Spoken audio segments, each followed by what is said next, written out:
going to talk to you for a few minutes now about selecting a good feedlot horse, one that should be suitable for the feedlot, should stay sound and be good for you for a long time.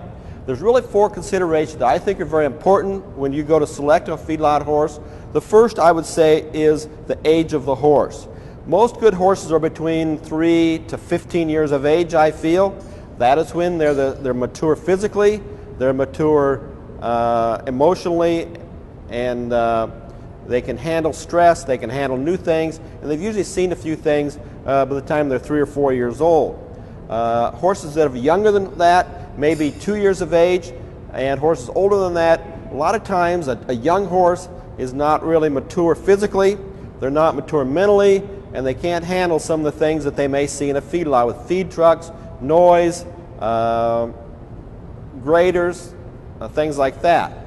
If another problem with a young horse, a 2-year-old, or sometimes some of your more immature 3-year-olds, is they're not as mature physically, and they can't handle the deep mud, the stress, and riding all day long. You may have a 2-year-old that you can ride for a half hour, an hour, but after that, they're going to get tired physically, and once they get tired physically and stressed, you're going to have more feet and leg problems if you really use a young 2-year-old like that. Many of your 3-year-olds are starting to get more mature, their bones and legs are starting to get more mature, and they can handle the heavy load.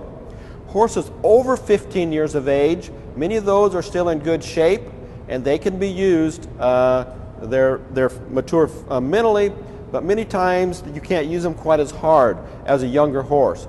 There's a lot of good horses that are 16 to 18, 20, even 22-year-old horses that do work very good in a feedlot, but the consideration is you may not be able to use them all day long. You may be able to use them 1 or 2 hours, especially if the mud is deep, the ground is slick, or you're pulling cattle around, and you may not be able to use them quite as long, and they just don't last quite as long. So ideally, a horse is from 3 to 15 years of age is the ideal age to work really good in a feedlot because they're mature physically and mentally, and they can stand the stress and strain.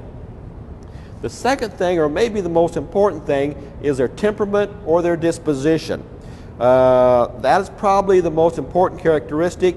You're going to have lots of different people riding these horses, lots of different people feeding them, saddling them, managing them.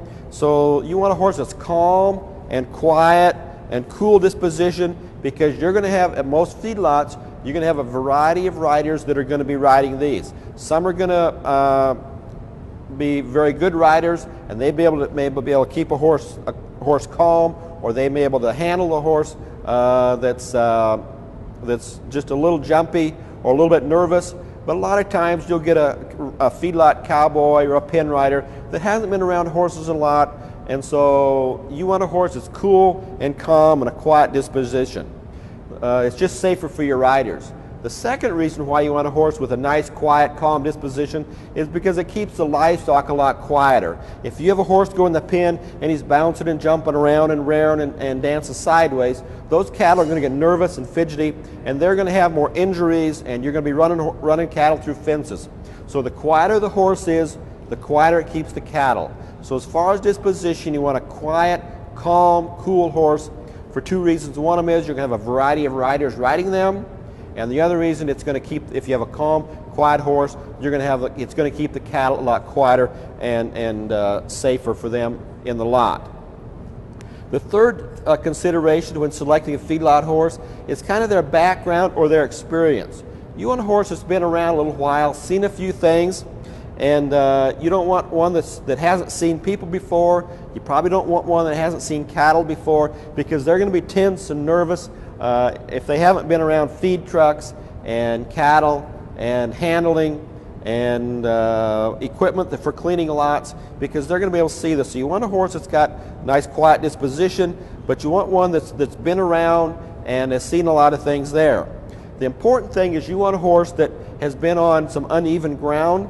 If you want a horse that may have been out in the field, knows how to crawl up and down hills, because in the feedlot there's going to be mounds, you're going to be walking up and down mounds, and a horse that's been on a level ground and good footing all his life is not going to be able to handle himself as well. He's not going to be as sure-footed. He's going to slip and slide when he starts going up these mounds or down these mounds in your feedlot. The other thing about a background is you really want to have a horse that's been on kind of uneven ground, because if you find a horse that's been stalled a lot and never been with other horses, they may not get along with other horses quite as well, because in most of your feedlots they'll have from 2 to 10 horses running together. If a horse has been stalled and always been by himself, he really hasn't developed those social skills to get along with other horses.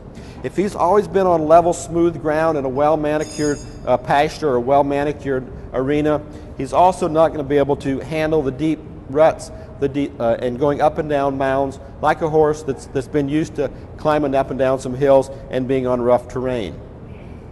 The final thing we're going to talk about is size and structure of the horse. I think we need a horse that's probably between 14 hands and 15-2. Many times, if a horse is smaller than 14 hands, a lot of your feedlot cowboys are going to be bigger and stouter people. And once you get in a smaller horse that may weigh less than 1,000 pounds and less than 14 hands, they may not be able to stand up, have the endurance and the strength to last for several hours or even all day long. So you need to have a horse that's got some mass and bulk and size. Probably many times you don't want a real big horse. You don't want these 16 and 16 two-hand horses in most cases, unless you've got a real big rider. Many times you want a horse that's, like I say, between 14 and 15-2 is probably ideal, because if you tried getting on these horses with these heavy coats, coveralls, it's hard to get on a horse for most people, average size or below, to get on a horse that's much bigger than 15-1 or 15-2, especially if they've got heavy coats, coveralls, jackets, and coats. So you want a horse that's kind of between that 14 and 15-2 hand height, but you want to have good feet and legs. As you look at a horse, you want them to have a big bone, you want them to have a big round foot. The smaller footed horses are not going to be as sure-footed, and they're going to be more apt to go lame if you don't have a big solid foot on them, a big bone, and have feet and legs that stand and straight move. They should stand and move straight, both on the front legs and back legs. Those horses are going to stay a lot more sound, because when you work your horse in a feedlot, you're going to be riding them quite a bit of time, and a horse that may stay sound and solid in a show ring may not be able to stay as sound and solid in a